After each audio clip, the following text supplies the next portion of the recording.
Hi, Ali here again. Hi, Eurekas. I'm going to be doing some little bite-sized videos on the techniques that I use when I'm putting cards together. Recently, you'll have watched one where I prepared the IMALA leaves card, and I was using Pastels. And what I want to do is I'm going to do this with watercolour. Then I'm going to fussy cut it out. Here is the original that I did in the last video, and I'm going to pop it on here, and I'm going to create a card project using that. So all I'm doing is popping in, showing you how I created each piece to the project, and making them quick videos rather than sort of hour-long videos, because I'm finding that people don't like to watch videos that are very, very long. I know I do, but not a lot of people do. So, and also it's more for bite-sized techniques and ideas on techniques. So I'm going to be quiet. Well, I'm not, but I'm going to show you.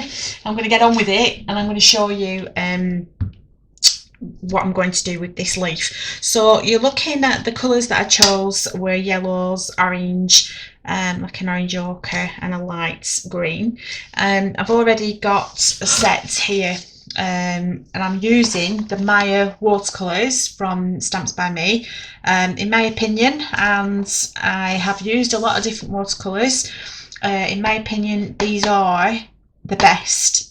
I'm not paying that lip service. They really absolutely are, because they're very, very vibrant. They go a long way. You really don't need a lot. This tray I've had prepared for weeks, and I've still got a load in there. I put a little bit in the wells, and then I put them in here when I want to use them, and I've just not touched the surface. So yeah, and I've had other paints that are of varying qualities, varying grades, and done the same thing, and then when I've come back to use them, they're not in a fit state to be reused, or hydrated and used. They just go bitty and awful. So every single bit on here I can actually rehydrate and reuse. It's amazing. So I'm going to do exactly that. So these colours are the colours that I'll be using, and in the box you've got 2 rows of watercolours. They come in fabulous little tube, just a 12mm tube, which is about a standard sort of size of tube of watercolour paint. There's just loads. They're just going to go on and on and on. I mean, I'm going to have these for forever. I think we've already got that one down there, so I'll just grab a light green. Okay, and let's grab a little orange one. So there we go. So all I do to prepare them is just grab a bit of paint, and then, I mean, you can see I've taken that out of there. It's just so, and now I've watercoloured. I mean, I can watercolour more in there, and it's just going to go on and on and on. It's brilliant. So I'm going to do a base. So just going to pop some, and I'm not doing anything technical or at all, because I'm not a painter and I've not been trained. I've just watched videos. I've watched what Tony does. Same with the colouring, you know, with the alcohol inks.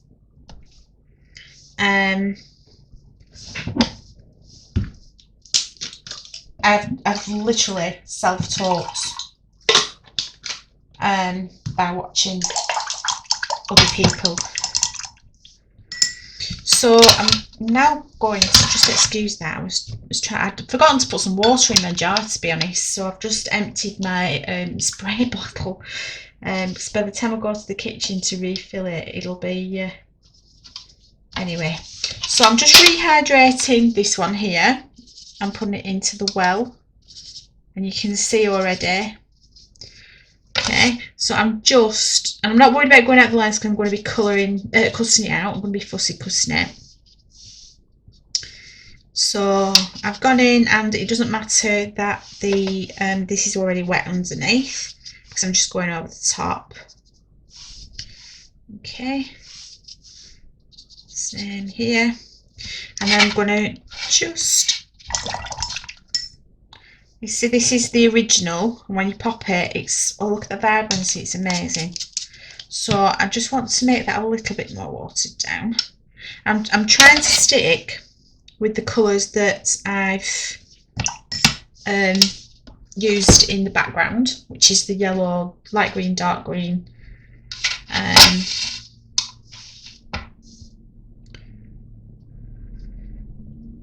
I'm just putting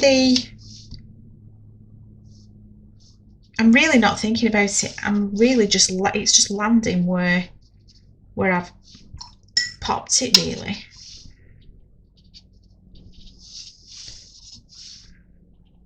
And as you know, leaves are not all the same colour. They're different colours. These have got a look of autumnal leaves, so we'll go with that. Okay, and the beauty as well of this stamp, it's got a lovely thick stem, so when I do fussy cut it out, I don't have to worry about you know, having to have a really tiny stem. It is quite